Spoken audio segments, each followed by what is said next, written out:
Hola, bienvenidos a Ideas al Aire, el único programa en el que hablamos sobre creatividad, tecnología y descubrimientos personales. Somos una comunidad de creativos activos a quienes nos inspira saber que podemos hacer una diferencia en nuestro entorno con pequeños cambios positivos.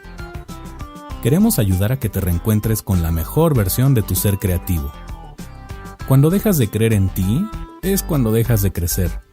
Y si en esos momentos, en vez de reaccionar, aprendes a crear activamente, es cuando absolutamente todo empieza a cambiar. Soy Thomas Lash, profesional creativo con más de 20 años de experiencia que con muchísimo gusto pongo a tu disposición. ¿Qué te pido a cambio? Que me acompañes en esta aventura, que seas parte de esta tribu de soñadores y que te conviertas en un agente del cambio. Ayúdanos a que en tu entorno haya cada vez menos reactivos y más creativos. Y ahora sí, te invito a escuchar Ideas al Aire. Que las ideas nos acompañen. Hola. Ahí estamos. Yes. Pues muy bien, toca grabar podcast con Luis López, mejor conocido como Lulo. ¿Cómo estás? Hola, muy bien. Pues bueno, siempre les hago la pregunta que se presenten, más o menos que nos digan a qué te dedicas. Tú eres ya prácticamente un rockstar en el mundo del diseño. Pero pues bueno, platícanos un poquito a qué te dedicas y ya de ahí iniciamos la conversación. Sí, yo soy Luis López y... Casi nadie te dice así, ¿verdad? Casi nadie me dice así. Desde la universidad un amigo me empezó a decir Lulo y ya se me quedó. Entonces, después cuando fui a Colombia me enteré que era una fruta y que vendían jugos de lulo y eso fue el chiste por las próximas semanas. Meme. Hubo meme. Pero todos me dicen Lulo, entonces por favor. Bueno, que soy mitad diseñador y mitad emprendedor. Hace 3 años fundé un estudio de diseño de producto, especialmente orientado a ayudar a las compañías a centrarse más en las personas. Muchas compañías que crean soluciones están más preocupadas por la ingeniería o qué se puede hacer con la tecnología o en el negocio y cómo puede sacar más dinero que en crear valor para las personas. Uh-huh. Y creemos que la forma de tener éxito es creando valor y dando soluciones que la gente quiera usar. Entonces, pues en el estudio le ayudamos a compañías de diferentes tamaños a entender mejor a sus usuarios y en crear estrategias para engancharlos y que eventualmente pues ese valor le dé al negocio de vuelta también. Uh-huh. El estudio es 23, desde mi punto de vista es uno de los lugares más cool para trabajar en México si eres diseñador y tiene un nivel de exigencia alto, muy alto, y también un nivel de compromiso súper alto con ustedes mismos, ¿no? Entonces tal vez al ratito podamos platicar un poquito más de eso. Digo, yo a ti te conozco desde casi una época prehistórica, ¿no? Cuando estabas muy chavo, estabas en la universidad con todas esas inquietudes de ¿termino la carrera o no la termino? ¿No? Sí. Y recuerdo muy bien un día que yo te dije, bueno, si no quieres terminar la carrera o quieres abandonarla, está bien siempre y cuando pues definas bien qué quieres, ¿no? Y pues bueno, para mí fue increíble ver todo este proceso, ese desarrollo. Hay otro personaje muy, muy interesante en esta historia que es Fabián Luna, un amigo tuyo que... A veces yo digo que son un poquito como Steve Jobs y Steve Wozniak, pero se complementan súper bien y entre los dos han hecho muchísimas cosas. Y bien poquitos años más tarde, de repente tienes una empresota bien consolidada, ¿no? Entonces, pues no, es la cuarta empresa que tengo. Las otras 3 están en el panteón. Pero sirvieron. Pero sí, o sea, a veces no vemos el valor que tiene fracasar por lo doloroso que puede ser estar en la situación y viviéndola. Pero lo mejor que me ha pasado es haber arriesgado todo lo que tenía en ese momento para empezar cosas. Y toda esa experiencia pues va haciendo sentido después. Uh-huh. No sé si hay chance que nos des un resumen así súper rápido de lo que pasó entre cuando nos conocimos, que estaban como tipos móviles, luego vino Fantastic, luego vinieron muchas otras cosas. Un resumen muy veloz de cómo llegaron a 23. No sé hasta dónde regresar. Tal vez de cuando estabas en el dilema de si terminar o no la universidad. Me acuerdo muy en particular que tenías que entregar una presentación en PowerPoint en un CD y en persona con la maestra, y eso te generó como mucho conflicto en ese momento. Sí, valoré mucho la universidad. Estudié diseño en la Universidad Autónoma Metropolitana Es una escuela pública donde hay 3 carreras relacionadas al diseño industrial, diseño gráfico y arquitectura. Y tenía un amigo en industrial que después fue mi socio, con quien rebotaba muchas ideas.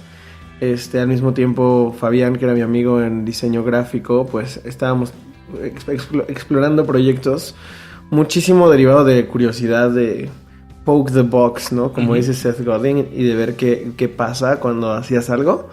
Entonces Fabián y yo, bueno, muchos no saben, pero Fabián tenía un blog que tenía un montón de views y a eso me interesó a mí para hacer mi propio blog.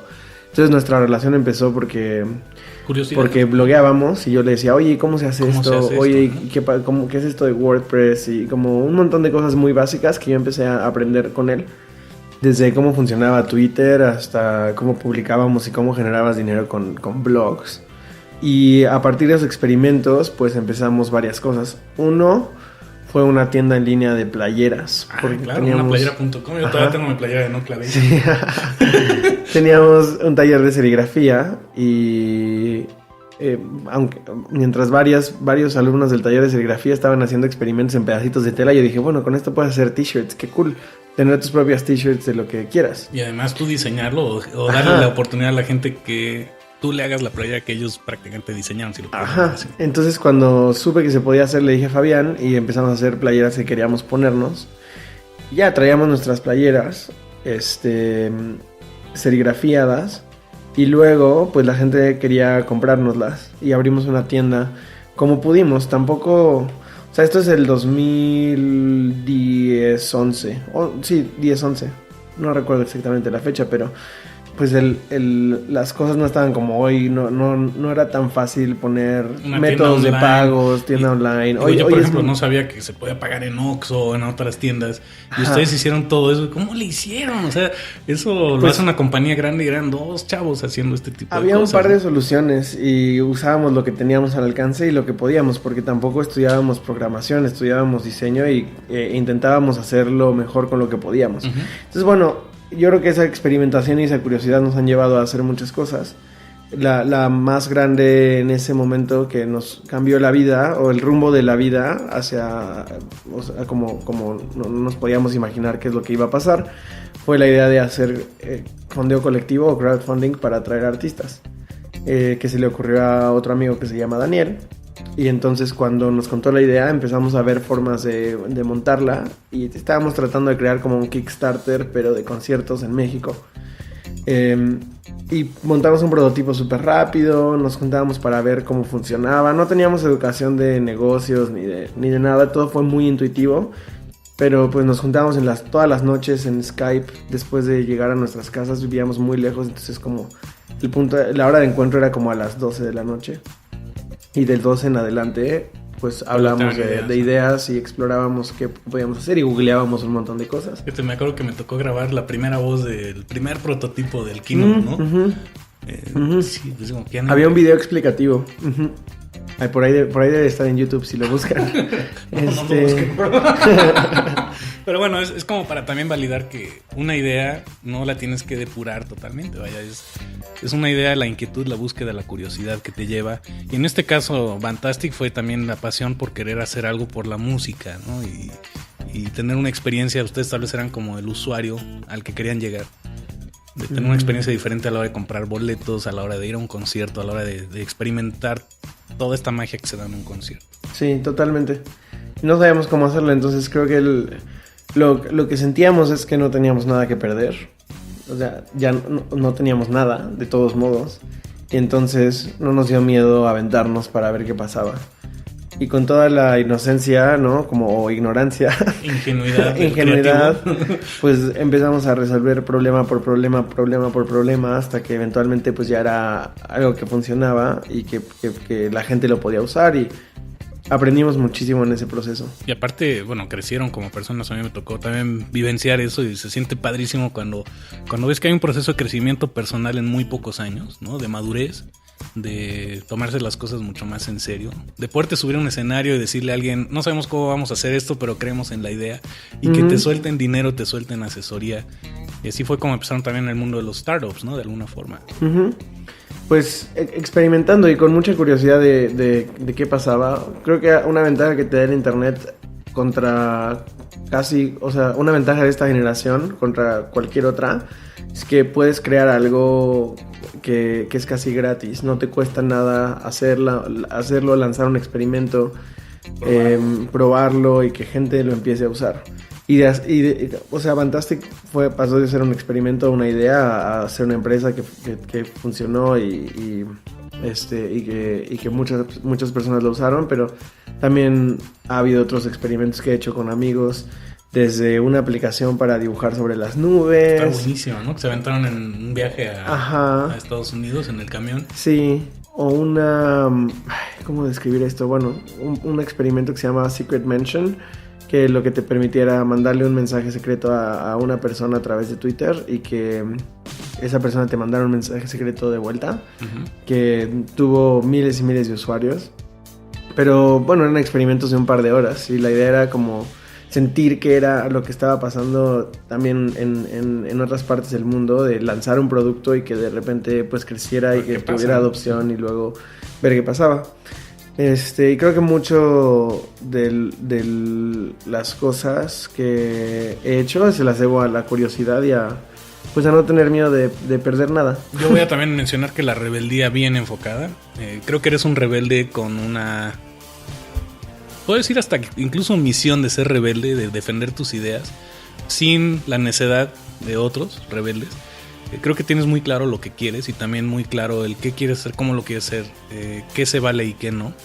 Y defiendes muy bien esas ideas, pero también tienes esa visión de trabajar en equipo, ¿no? Vaya, finalmente lo que tienen en 23 es un equipo bien consolidado. Hace rato me platicabas de pues todo lo que ha sucedido, ¿no? Contrataciones que luego tuviste que dejar que la gente solita se fuera en algunos casos, pero tienen una cultura de trabajo muy bien establecida, un trabajo en equipo, trabajo de gente que está aspirando a lo mismo.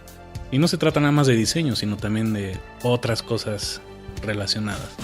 La razón de existir de 23 es muy clara y está muy alineada con como un propósito que tengo de vida, que tiene que ver con cómo configuras o armas un equipo de forma que puedan resolver los problemas más complejos que existen allá afuera.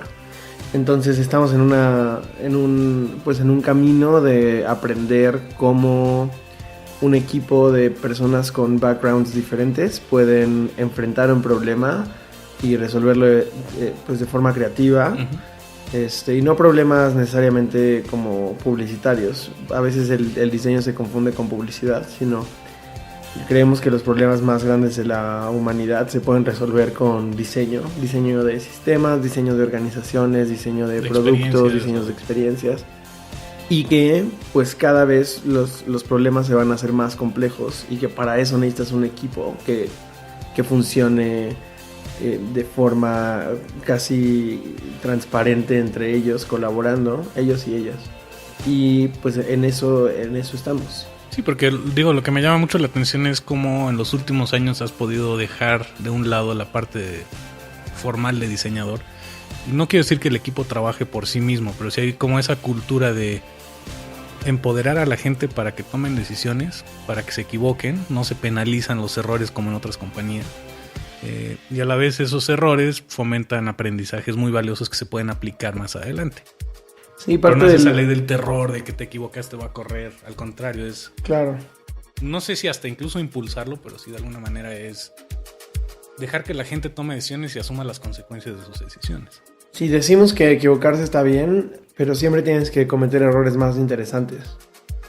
Entonces, si cometes el mismo error una y otra vez... Estamos en un mal camino. Sí, eso no es interesante. Comete un error más interesante la próxima vez. Se vuelve muy predecible. Está bien si un día no mandaste la invitación del calendario para la reunión. Si te vuelve a pasar, entonces no hay un problema. Sí. Y la otra cosa es que a través de estos años construyendo equipos he aprendido mucho más de liderazgo, pero no en términos de libro de superación personal, liderazgo. De levantarte todos los días así, decirle al equipo, vamos equipo, sino de quitarte del camino del equipo y permitirles que jueguen, ¿no? Y cuando se lo cuento a potenciales miembros del equipo y me preguntan, bueno, ¿y tú qué haces en la compañía? Me hago a un lado. Les digo, sí, que mi socio y yo somos como coaches de un equipo de básquetbol. Entonces, durante el entrenamiento vamos a estar trabajando cerca con el equipo, ayudándoles a mejorar, a practicar, a ver sus errores, a ver esas cosas que no pueden ver.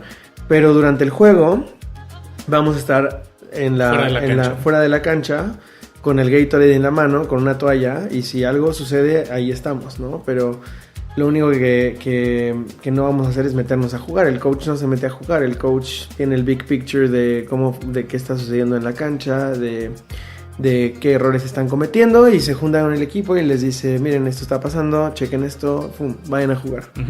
Y esa es la forma más eficiente que hemos encontrado de liderar un equipo creativo, que no es un equipo de producción masiva que le tienes que decir qué hacer, sino un equipo que lo tienes que empoderar y que le tienes que permitir dejar jugar y que jueguen entre ellos. Que desarrollen su propio talento en la cancha, por llamarlo de alguna forma. ¿Cómo convenciste a César Salazar de que se uniera a 23? ¿Cómo fue esa historia? César Salazar también un rockstar en el mundo del emprendimiento y demás, y de repente anunciaste que ya se hacía el deal con una sociedad, y vaya, a mí se me hacen que hacen muy buen equipo y tienen también un complemento de calidades humanas y de talentos que creo que le dan mucho o aportan mucho al equipo. Sí, César tiene, para los que no saben quién es César, César tenía un fondo de inversión, el primer fondo de inversión en startups en México, que se llamaba Mexican VC. Y suena como a prehistoria, ¿no? Eso suena, es como 2010, 11. Y después se lo adquirieron, o fue adquirido por un fondo que se llama 500 Startups, que está fundado en San Francisco. Con la promesa de decir, o la esperanza, o la visión, tal vez mejor dicho, de que en México y en Latinoamérica había talento para construir compañías, tanto como en San Francisco o en otras partes del mundo. Y creo que hemos vivido como muy de cerca ese desarrollo de ese ecosistema de innovación en México, a través de César, a través de otros cofundadores de compañías, de cosas que han pasado. Como Startup Weekend y demás, ¿no? Ajá, totalmente. Eso fue parte súper importante. Y bueno, desde que comenzamos a hacer Fantastic siempre hemos tenido una relación como continua de compartir ideas y de crítica constructiva y de feedback y de... Entonces ustedes estaban, digamos, en el radar de César como gente que había cambiado ciertas cosas. Sí, totalmente. Y de hecho, pues... El timing no funcionó, pero probablemente hubiéramos sido parte de ese batch de Mexican VC si el timing hubiera funcionado. Pero bueno, al final creo que lo que le interesó a César fue el potencial de una firma de diseño estratégico en el espacio de México y Latinoamérica, porque no existía una con el enfoque con el que lo estábamos construyendo. Aunque no podemos decir que fuimos los primeros ni que estamos solos, sí hay firmas muy reconocidas también en diseño y en desarrollo de productos. Pero tienen ese diferenciador clarísimo, ¿no? Pero el enfoque es diferente, sí. Y creo que eso es lo que nos ha permitido trabajar con 250 compañías en 3 años. Y digo, si le echan un vistazo a la página 23, se dice muy fácil, ¿no? 250 compañías, pero échenle un vistazo a las pequeñas compañías con las que han trabajado. Sí. Es increíble cómo se vende esa confianza y cómo compañías grandes de alguna forma te delegan esa gran responsabilidad de encargarte de un diseño o un rediseño. Porque diseño también, como lo mencionaste hace rato, no es únicamente hacer dibujitos. Diseño es una palabra muy amplia. Que la aplicas a la experiencia del usuario, la aplicas desde... Me acuerdo en Fantastic, o sea...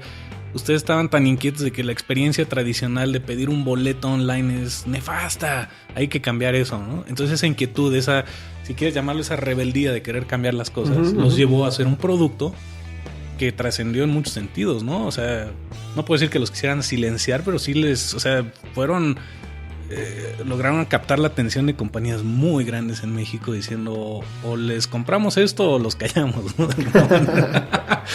Regresando a lo de diseño para mí es intención aplicada. Entonces, no solo pensar en cómo se ven las cosas, sino en qué quieres lograr con la cosa que estás creando. Y entonces esa intención o ese propósito, ese por qué, se convierte en algo real, en algo aplicado que se puede usar. Ya no es un producto, una página web, una aplicación. Eso no es tan importante. El qué y el cómo no es tan importante como el por qué, ¿no? Para nosotros esos son artefactos y les llamamos así para ponerlos en su lugar. Claro. Entonces pensar en una página web o en un empaque o en el guión de la persona que te atiende en el call center es el artefacto que te permite pues solucionar el problema, pero en realidad lo importante es el diseño de la estrategia, ¿no? de las partes de ese sistema. Y bueno, luego los artefactos están a tu servicio. El problema es cuando es al revés y entonces el diseñador vive para el artefacto y se centra ponerle en el un cascarón a artefacto. una casa en vez de construir bien el fundamento, ¿no? Sí. Y bueno, creo que esa es la mentalidad que nos ha permitido diferenciarnos también, porque el diseño no es el fin, es el medio para resolver un problema. Y si no tienes un problema que resolver, pues entonces solamente estás diseñando por diseñar. Digo, no lo voy a decir así tal cual, pero sí sé que de alguna forma, más que un cliente vaya a buscarte a ti para que le resuelvas un problema, mucho de lo que ustedes buscan es decidir si quieren trabajar con ese cliente, en el sentido de justamente el por qué quiere el cliente que le diseñes algo, ¿no? Si no tienen claro el por qué, es muy difícil entregarles algo. Pues es muy parecido a una enfermedad. Cuando vas al doctor y te duele el cuello, pues ese es el síntoma, ¿no? Y muchos doctores podrían decir, te receto algo, te receto algo, en vez de hacer más preguntas. Digo, afortunadamente creo que todos los doctores tienen educación de llegar a la causa del problema y de no tratar los síntomas. Pero bueno, la analogía nos sirve para hablar de cómo en la industria de los servicios creativos, como a veces se ataca el síntoma en vez de atacarse el problema, porque llegar al problema es muy duro, es muy difícil y toma mucho valor querer saber cuál es el problema. Como con cualquier cosa, ¿no? En una conversación, claro. Si algo no está bien, por ejemplo, en una relación, es incómodo llegar al punto de decir, mejor ahí se ven y ya no nos seguimos viendo, pues, ¿no? O es más fácil mandar flores, claro. y decir, ya, con eso se arregla hoy, que llegar al problema de raíz, que puede ser que no compartes las mismas creencias fundamentales sobre la vida, ¿no? Y también decirte cuando estás mal y decir por qué y defenderlo apasionadamente, el defender ideas porque se pueden defender y luego llegar a la conclusión de que tal vez estabas equivocado y creces con lo que te dicen los demás. Pero yo he visto cómo tú y César en pues estos Google Sprints y en otros eventos hacen preguntas bien difíciles, de esas preguntas que normalmente nadie le hace a los clientes, ¿no? Porque te quieres quedar con el trabajo del cliente en vez de soltar una pregunta difícil que tal vez con esa pregunta te arriesgas a que el cliente ya no quiera trabajar contigo nunca más. Sí, pero las lo dejas preguntas, pensando. Sí, las preguntas difíciles son incómodas, muy, muy incómodas. En ámbitos personales y en ámbitos profesionales igual. A veces es difícil preguntar, ok, si quieres hacer esto y por qué. Esa pregunta del por qué es súper difícil. Y yo creo que tú me enseñaste mucho eso también. Como que siempre tenías el por qué. Y recuerdo que hablábamos de los 5 whys y de preguntar 5 veces por qué para llegar a la raíz. Sí, pues y es tanto una... Eso, ¿no? Sí. Y es tanto una herramienta creativa como también puede ser una herramienta de resolución de problemas. No nada más como que te ayude a tener ideas, sino que te ayude a llegar al problema realmente. La cosa es que también se mantenga orientada a un objetivo, porque cuando solo preguntas por qué y por qué y por qué y por qué, ok, está el elemento de curiosidad, pero a veces no está la dirección a la que quieres llevar las cosas. Y eso creo que lo tienen muy claro. Me gustaría también luego nos platiques un poco de tu etapa como músico, porque eres súper clavado en cuestión de música. Pues justo hace unos días tocaste con Mondragón y vaya, desde que te conozco tocar la batería ha sido pues parte de tu vida. Y no sé si fusionar esto con cuando le dieron su playera a Portnoy. Que bueno, me acuerdo ese día que de repente un tweet y tenías chorro de seguidores, ¿no? Y a partir de ese día muchas cosas cambiaron. Pero bueno, un poquito hablar de la música que te gusta, cómo surgió el que participaras en diferentes agrupaciones musicales. Pues creo que todos tenemos una necesidad de expresión creativa. Y algunos la hemos tenido la oportunidad de explotarla y otros no. Y ¿dije expresión creativa o expresión artística? Creativa, ¿verdad? No, lo que sí hay que diferenciarlo. Sí, creo que lo que quise decir es artística, ¿no? De crear sin ningún propósito más allá del propósito de la creación y de lo que puede pasar, ¿no? Incluso divertirte en el proceso. Y de diversión en el proceso, sí. Y hay un estado súper interesante en el que entras cuando estás creando algo por crearlo, que es como un estado de flow. Uh-huh. Donde más allá de estar pensando en lo que estás haciendo, simplemente lo estás dejando fluir. Y pasa cuando estás corriendo, por ejemplo, si te gusta correr, puedes entrar en un flow. Si te gusta, o hacer cualquier ejercicio, ¿no? Si te gusta pintar, pues entras en flow y te nada. Pasan las horas, se congela el tiempo, se te va el hambre. Totalmente. Pierdes el sentido de la noción del tiempo, ¿no? Totalmente. Y eso es como increíble. Un break para tu cerebro, porque estás activando otra parte que normalmente no usas. Y lo estás dejando descansar, pero al mismo tiempo estás dejando sacar una parte muy dentro de ti en alguna expresión, ¿no? Como una inmersión total, ¿no? Es que es difícil traducir flow de Csikszentmihalyi. Sí. Es un nombre impronunciable. ¿Sí? Mihaly Csikszentmihalyi es el que acuñó este término de flow. Flow. Pero es esta sensación de estar totalmente presente, de perder la noción del tiempo. Uh-huh. No es de simplemente estar, sino estar involucrado a veces con situaciones, no de vida o muerte, pero sí como de mucha concentración, ¿no? Totalmente. Hay un libro que se llama The Inner Game of Tennis, que habla de cómo cuando estás jugando tenis, pues tiendes a concentrarte en tengo que pegarle o mi postura está mal, y cómo lo que realmente importa es que te metas en el juego y que dejes a tu cerebro hacer lo suyo, porque de alguna u otra manera ya sabes cómo hacerlo. Entonces, en cierta forma, ¿la música te da eso? Totalmente. Y lo que más me gusta de hacer música es que no tiene un propósito punto formal de... No tiene un... O sea, si le gusta a la gente, es cool porque puedes compartirlo. Pero si no le gusta a la gente, no pasa absolutamente nada. Y entonces es más un proceso de explorar qué tanto puedes hacer y qué pasa si haces esto. Y muy rápido puedes probar cosas y mover y grabar y luego borrar y cambiarlas cuando estás tocando en vivo o hacer cosas diferentes, que es lo que me alimenta muchísimo. ¿Te ha servido el tocar batería también como para desahogarte físicamente, golpear algún objeto, o no va por ahí? Yo creo que cuando estás aprendiendo, sí, porque es mucho soltar la energía, pero luego el problema es que, de nuevo, como que el instrumento puede controlarte si te desgasta, y entonces después aprendes más bien a controlarte y a no cansarte y pues mantienes tu postura y tu respiración y puedes hacer un montón de cosas, pero estás bien y estás pues en control, que eso es... Pues, a mí me tomó mucho tiempo como no cansarme o que no te salgan ampollas o cosas así. O no ser tan impulsivo, por llamarlo de alguna forma. Ajá, y estarlo más como sintiendo y como todo, ¿no? Los niños también a veces no controlan sus movimientos cuando están aprendiendo pues a caminar o a hablar, o no controlan el tono de su voz y así, después vas manejándolo mejor. Controlándolo. Pero todo eso lo disfruto muchísimo y pues tengo la oportunidad de sacarlo con dos amigos que quiero mucho y que pues tenemos un nivel de confianza súper padre también.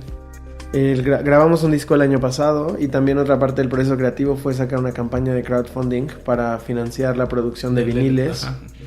Y pues sacamos viniles, también como el proceso creativo de la portada y del disco y te lleva a experimentar muchas cosas, ¿no? Y afortunadamente la campaña salió bien y pudimos hacer la maquila de discos y tener como el objeto físico y la música que estaba en la cabeza de cada uno de nosotros después que terminó. Está plasmada ahí, pero no era el objetivo de crear la música para volverse famosos y para generar mucha lana y dar muchos conciertos. Eso es una consecuencia tal vez de... A lo mejor, y Y sabemos que el estado como por defecto es no va a pasar.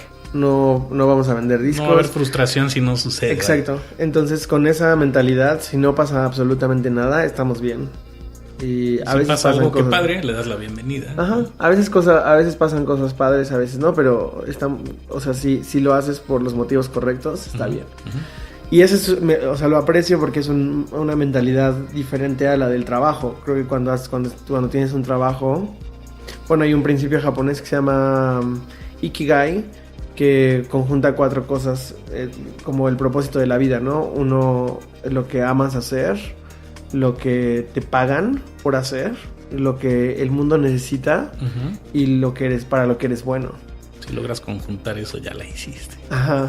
Y creo que cuando haces algo artístico o música o lo que sea, pues no necesariamente lo haces porque te pagan, lo haces porque necesitas hacerlo. Hay gente que sí lo hace por el dinero, ¿no? Y a la larga no funciona. Creo. Sí, pero ayer estaba hablando con un amigo que salía con una cantante muy famosa mexicana y que nos contaba que odiaba subirse al escenario a cantar y que o lo odiaba y que era como muy miserable porque pues no disfrutaba hacer lo que hacía. Entonces ahí su Ikigai estaba todo mal, ¿no? Solo era algo por lo que le pagaban, pero no disfrutaba hacerlo, no lo amaba. No sabemos si el mundo necesitaba que lo hiciera. Es un poco como lo que mencionabas hace rato. Si de niño jugabas, no sé, fútbol, Lego, lo que hayas jugado, no era el objetivo jugar y armar algo, construir algo, ganar el partido, sino era el momento de disfrutarlo, aprender. Ni siquiera aprender, era vivir el momento, ¿no? Y si estás ahí, tarde o temprano vas a encontrar algo que te guste, un talento, como le quieras llamar. Y eso se nota, ¿no? Y digo, lo quiero decir como cumplido porque tanto tú y César, la gente que trabaja en 23, se les nota esas ganas de hacer las cosas, esas ganas de cambiar ciertas cosas con las que no están de acuerdo o con las que están inquietos. Pero no es una obligación, es un querer hacer las cosas por, no sé si llamarle vocación, por instinto creativo, por simplemente fluir. Vocación yo creo que es una gran parte y otra gran parte es... me inspira mucho las grandes historias de la gente que ha creado cosas que otros pensaban que eran imposibles, ¿no? Los hermanos Wright son un buen ejemplo, ¿no? Pero también pues otros arquitectos como Calatrava que han hecho como pues edificios o estructuras que se ven impensables, ¿no? Y no sé, hay o Elon Musk, por ejemplo, o Steve Jobs y creo que todos tenían algo en común, que era una constante búsqueda de empujar, ¿cómo decirlo? Sí, de llevar al límite su potencial creativo, humano e intelectual. ¿Qué tanto podemos hacerlo? Solo por el hecho de hacerlo. Y hacían cosas difíciles solo porque eran difíciles. Porque no había un incentivo más allá de eso. Era una visión o imaginación o querer que el mundo fuera de otra forma. Mejor lugar, ¿no? Make a dent in the universe, ¿no? Por decirlo así. Y empujarlo tanto como se pudiera hasta las últimas consecuencias. Ahora, ¿qué opinas? Tú que has estado mucho en Silicon Valley, todo el movimiento del emprendurismo y demás, pero también las exigencias que se requieren para estar en una empresa en Silicon Valley, llámese Apple, Amazon, Google. Vaya, tú los conoces más o menos bien a todos. ¿Cuál sería tu perspectiva? O sea, lo pienso más bien un poquito con la polémica sobre Steve Jobs, ¿no? De que si era cool trabajar en Apple o no, o si era esta motivación intrínseca por querer cambiar el mundo y que alguien te convenció de que querías trabajar en una empresa como esta para cambiar las cosas. Pero también se habla mucho de la tiranía que sucedía dentro de la empresa, exigencias, horarios irreales, etcétera. ¿Cuál es tu postura al respecto? O sea, ¿cómo se llega a equilibrar estas grandes aspiraciones de estos movimientos tecnológicos como muchas empresas que empiezan en A, Google, Alphabet, ¿no? Que ya todas son A. ¿Cómo se equilibra, digamos, la parte tangible de exigencias realistas contra estos grandes sueños que hay que cumplir o que atrae gente a que quiera trabajar en una compañía? No, yo creo que no hay un balance. Si preguntas a gente que trabaja en Apple en ingeniería, no en las cosas que están alrededor de soporte, marketing, no, creando productos que se van a lanzar, no tienen un balance en sus vidas y viven en el trabajo y viven por su trabajo y eso es lo que los motiva. Es una motivación intrínseca que ellos eligieron estar ahí. No tienen un balance. Ray Dalio tiene un libro que se llama Principles, donde hay una parte donde dice, puedes escoger entre dos cosas: make an impact o save a life. Okay. Entonces tienes que saber que si decides saborear la vida más que... Bueno, saborear la vida vas a tener menos impacto. No puedes estar pasándola super cool y como de fiesta todo el tiempo y pensar que estás teniendo un impacto al mismo tiempo. Entonces es un balance entre esas dos, pero pierdes una si te inclinas hacia la otra. ¿Y crees que hay gente que llegó a darse cuenta de eso demasiado tarde? ¿O los que llegan a involucrarse en estas grandes empresas tan demandantes lo hacen realmente por vocación? Pues yo creo que cada quien define qué valora y qué es importante para uno mismo. Para muchas personas sus familias son muy importantes, ¿no? O pasar tiempo con sus familias o con sus seres queridos es muy importante. Y entonces, pues, en esa balanza, pues tienen que combinar esas dos cosas y probablemente no van a tener un impacto como podrían tenerlo porque están cambiándolo por esto, pero está bien, eso es parte de su decisión personal y van a ser felices. No necesitas cambiar el mundo para ser feliz, no necesitas crear una gran empresa para ser feliz. Creo que eso es lo bonito del concepto que te decía de Ikigai, que... Puedes ser un carpintero y... Puedes llegar a ese equilibrio de otra forma. Sí, ¿no? Siempre que estés creando algo que es bueno para el mundo, que te paguen en lo que él es bueno y te guste, estás en un punto ideal de tu vida. Sea eso ser un carpintero o sea eso ser Elon Musk. Ajá. Sí, y aparte mundo se puede definir como el mundo que te rodea o el mundo completo. O sea, puedes tener un impacto en personas muy cercanas a ti o en tu organización o en tu empresa. No tiene que ser todo el mundo, ¿no? Sí. Y si tocas profundamente como a un grupo pequeño de personas, es difícil también tocar a un grupo más grande. Es un balance. Y yo creo que antes lo veía un poco más blanco y negro. Como de sí, necesitas hacer esto y crear estas cosas gigantes porque si no estás perdiendo tiempo. Y la verdad es que no. La vida es, creo que como cada quien la quiere vivir y no hay una sola versión de la vida y cada persona valoramos cosas diferentes. Lo veo con amigos que tienen hijos también y que... Son prioridades diferentes. Son prioridades muy diferentes, ¿no? Pero para regresar a la pregunta sobre Apple y Google, sí, la gente que trabaja en producto generalmente trabajan jornadas de 16, 18 horas al día. A veces se quedan a dormir en la oficina y viven para eso. ¿Está mal? No. Es una Está decisión. Bien, tampoco. Es una decisión personal. Sí, digo, todos los... pues no puedo decir rumores, es más bien la realidad que se vio con Steve Jobs era que era muy bueno, convenció a la gente para que trabajara con él, justamente queriendo hacer estos grandes cambios, ¿no? Y eso ha llevado también al extremo de que lo criticaron, pero vaya, observas a Google, observas a Amazon, observas grandes compañías, es muy similar. Hay un libro que se llama The One Device, que habla de todas las historias que no se contaron de la creación del iPhone, y lo acabo de empezar a leer. Y hay una historia al principio sobre el multitouch y cómo dos ingenieros estaban tratando de hacer que multitouch funcionara y se escondían de toda la compañía, pasaban horas trabajando en eso, lo llevaban a escondidas y vivían para crear ese multitouch, ¿no? Y luego parte de lo que critican de Apple es que pues no se ve quiénes fueron, ¿no? Siempre sí, está el secretismo, que van a ser una de las herramientas que utilizan. Total, y luego esta gente no puede hablar de esas cosas y muchos testimonios están anonimizados en el libro, pero si les interesa como un poco más de como cultura de creación de eso, ese libro está muy interesante.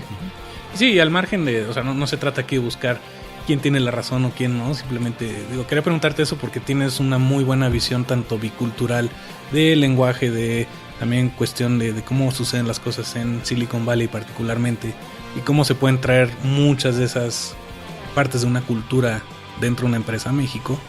Requiere mucho de una persona. Tengo un amigo que se acaba de ir a trabajar a Airbnb también y está trabajando como parte del equipo de búsqueda, que trabajan en la barra de búsqueda y en cómo funciona la búsqueda, solamente la búsqueda. Y pues llevan meses trabajando en un pequeño proyecto trabajaron en un proyecto que ya salió, que es una pequeña parte de todo el website y de toda la operación de la compañía y le han invertido meses.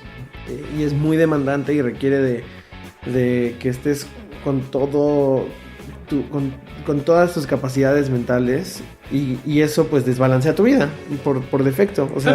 Tal vez es estar en ese estado de flow para quien lo vive. Sí, pero si tienes familia o si... Pero como dices, es una decisión de una u otra. Y dejas de comer bien y no puedes hacer ejercicio si estás trabajando 18 horas al día. O sea, es bien difícil y quienes tienen el lujo de tener una vida balanceada es un privilegio.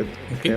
Ahora, ¿tú cómo llegas a ese equilibrio? Tal vez no existe, pero tal vez es a través de este concepto del Ikigai. O ¿cómo vives tú este equilibrio? ¿A qué aspiras si pensáramos en la palabra equilibrio? Cuando seas grande, ¿quién quieres ser a nivel equilibrado? ¿Quieres dejar un impacto? ¿Quieres...? Pues, para dar contexto, últimamente he sido más pesimista hacia cómo van a suceder las cosas en el mundo y creo que todo se va a poner peor. No creo, o sea, aunque hay muchas cosas que van mejorando, va a haber problemas mucho más complejos que vamos a tener que resolver. Y va a ser difícil, ¿no? Entonces, bueno, esa es una parte del contexto, ¿no?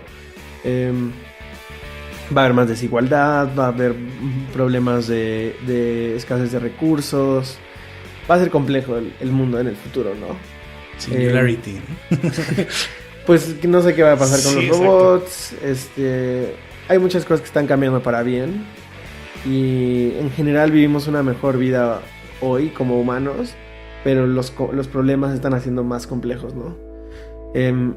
Por otro lado, he tratado de ser más estoico en la forma en la que percibo y actúo como como a mi alrededor. Y eso significa que entiendo que hay cosas que no puedo controlar y que hay cosas que sí puedo controlar, y las cosas que sí puedo controlar son menos que las que no puedo controlar. No puedo controlar el tráfico, no puedo controlar el clima, no puedo controlar lo que otros piensan de mí, no puedo controlar los accidentes, no puedo controlar las enfermedades, no puedo controlar un montón de cosas. Lo que sí puedo controlar pues es cómo me siento al respecto y lo que hago al respecto también, ¿no? Como reacción. Pero pues eso me deja vivir un poco más tranquilo. Porque la vida es muy... Es impredecible, ¿no? Sí, hay muchísima incertidumbre, ¿no? Y en general tendemos a maldecir cuando estamos en el tráfico o a querer controlar estas cosas que no podemos controlar. Ajá. Incluso a tu pareja, a tu familia, a tus amigos, y eso te pone en un estado de infelicidad todo el tiempo, ¿no? Y bueno, en las cosas que sí puedo controlar, pues trato de ser más crítico en qué estoy haciendo bien y cuando estoy actuando bien y cuando no estoy actuando mal. Y aunque a veces no necesariamente actúo como el ideal, como me gustaría, trato de ser mucho más consciente de eso para mejorar y no repetir los mismos errores, ¿no? Entonces, bueno, eso es por un lado. Y luego, sé que también la visión o el sueño de querer cambiar el mundo es casi imposible. Justo observaste que tenía Sapiens ahí en el escritorio. Y cuando ves la historia de la humanidad y lo grande que ha sido, justo en el principio del libro hay una línea del tiempo sobre qué es lo que ha sucedido, y ves como miles de millones de años han sucedido pues cambios que han permitido la vida y que han permitido el desarrollo, y luego cientos de miles de años atrás apenas es que pues empezamos a crear comunidades y a crear cosas, y luego el lenguaje, y luego pues... Y luego ahí en uno de esos puntitos está pues alguien que podamos considerar que cambió el mundo, digamos, un Steve Jobs. Y es un puntito ahí súper pequeñito. Sí, o tienes a Brian Eno poniendo esta pirámide al revés, que fuimos a ver su plática hace algunos años, ¿no? Vaya, es ponerte estas cosas en contexto. Sí. Pero sí, la evolución del ser humano, si lo ves desde el punto de vista de Yuval Noah Harari, no tiene nada que ver con lo que aparentemente son estos cambios vertiginosos. Sí, y somos, o sea, la vida de alguien es un puntito súper pequeño, y el impacto que puede tener esa persona en la humanidad, pues es súper pequeñito, ¿no? Y a la vez sí tenemos ese impacto, la cosa es cómo lo ponemos en contexto, ¿no? Sí, pero eso mismo me deja no estresarme, ¿sabes? De decir, tengo que hacer algo porque sé que, de nuevo, el estado por defecto toda mi vida va a depender de eso. Es que no importa, no importa lo que hagas. Exacto. Pues no no lo vas a lograr por defecto. O por lo menos digo, disfrutar el camino también en vez de nada más. Entonces, para mí es un balance entre disfrutar el camino y dejar el mundo en una mejor posición en la que la encontraste. Haciendo los cambios que puedes hacer y que estén a tu alcance. Ajá, y entonces creo que si en vez de dejar basura a tu paso, dejas limpio y además construyes algo, creo que con eso con eso yo me puedo ir tranquilo. Okay. No necesito como que alguien escriba una biografía sobre mí. Ok, no te he preguntado cuál es tu forma de definir la creatividad. Mencionaste curiosidad de otras cosas, pero tal vez rapidísimo que nos digas ¿qué es para ti creatividad? ¿Qué significa creatividad? Hoy lo estaba pensando antes de que vinieras y ha cambiado mi definición. Hay un libro que se llama Mastery de Robert Greene que ha sido increíble.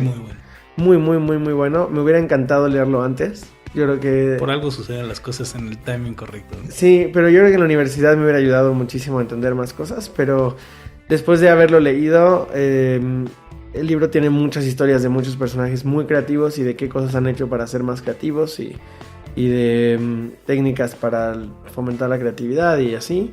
Pero bueno, creo que se condensa en cómo aplicas la imaginación. Okay. Entonces, todos tenemos la capacidad de imaginar de niños.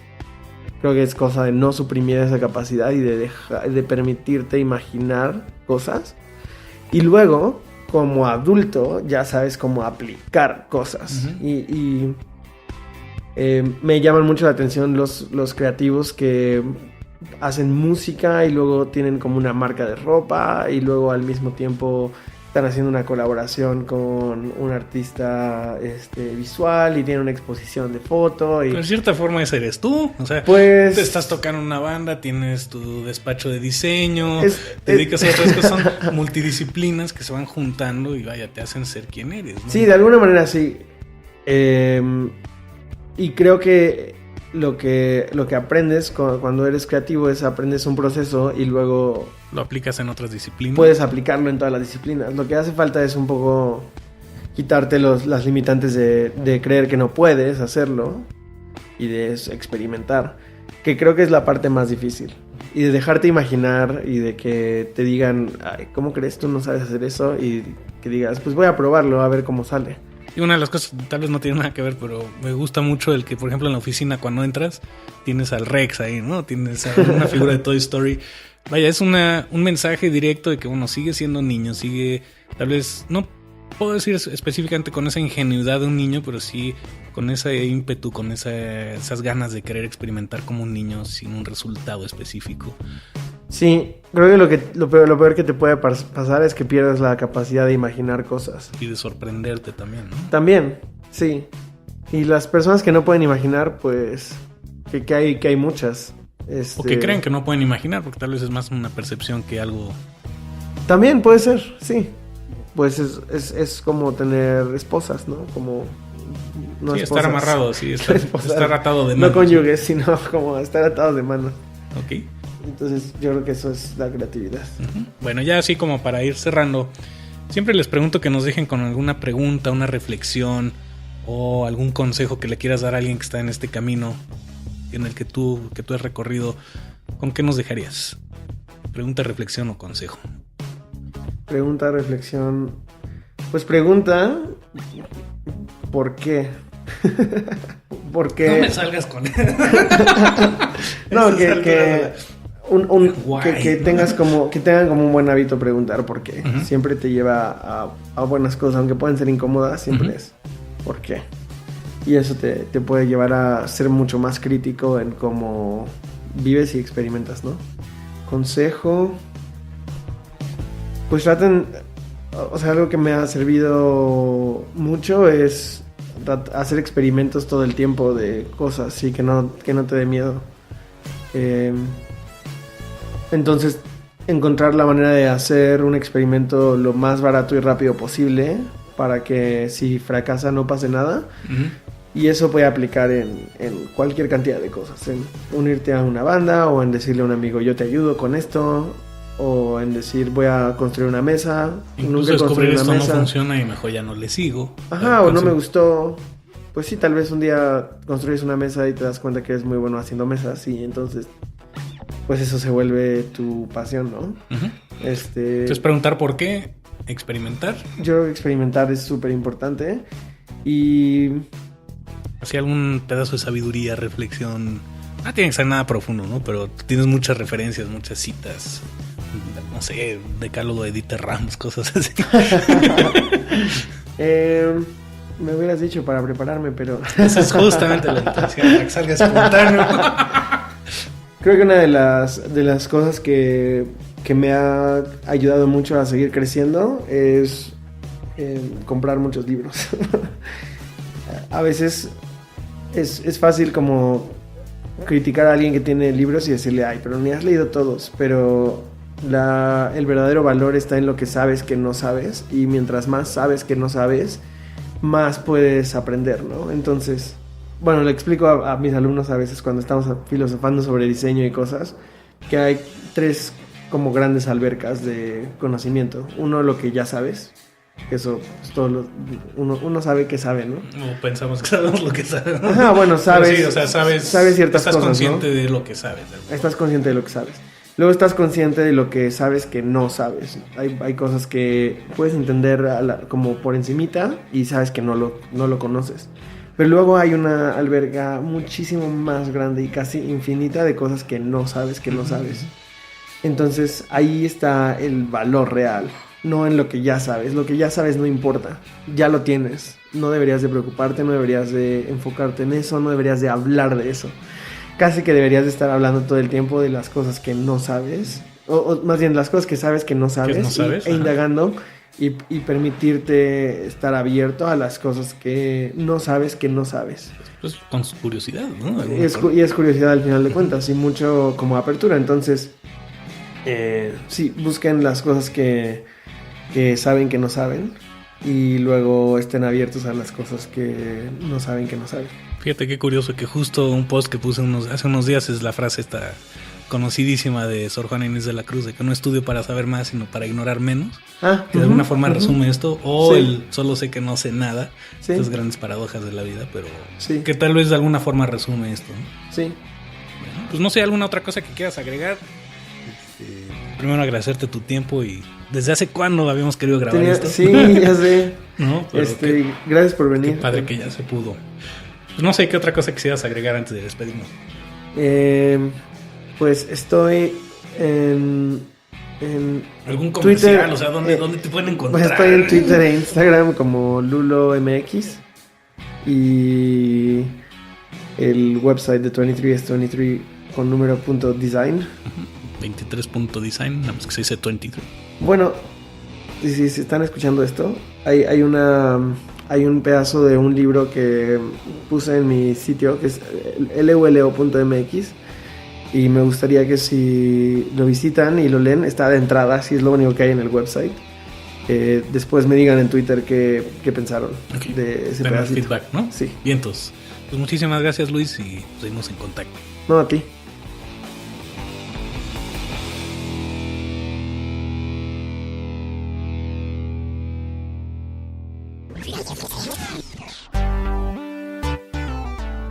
Y así es como cerramos una emisión más de Ideas al Aire. De nuevo te invito a ser partícipe de este movimiento porque sé que juntos, compartiendo lo que sabemos y lo que hemos aprendido, haciendo esos pequeños cambios positivos todos los días, podemos crear una gran diferencia en nuestro entorno y en la gente que nos rodea. En Ideas al Aire te ofrecemos contenido valioso para crear y crecer. Sería genial si nos ayudas a compartirlo. Síguenos y participa en nuestras redes sociales, @ideasalaire en Twitter y @ideasalaire podcast en Facebook. Si tienes posibilidad de hacerlo, regálanos un like o un retweet, o mejor aún, una valoración positiva en iTunes. Soy Thomas Lash, gracias por acompañarnos. Siempre estoy abierto a comentarios y sugerencias. Puedes escribirme al correo hola@thomaslash.com. Te deseo muchísimos aprendizajes, ideas, revelaciones y descubrimientos creativos. Y para terminar, te dejo con uno de los secretos creativos de Ideas al Aire. Una mente expandida por nuevas ideas jamás regresa a su dimensión original. Hasta pronto y que las ideas te acompañen.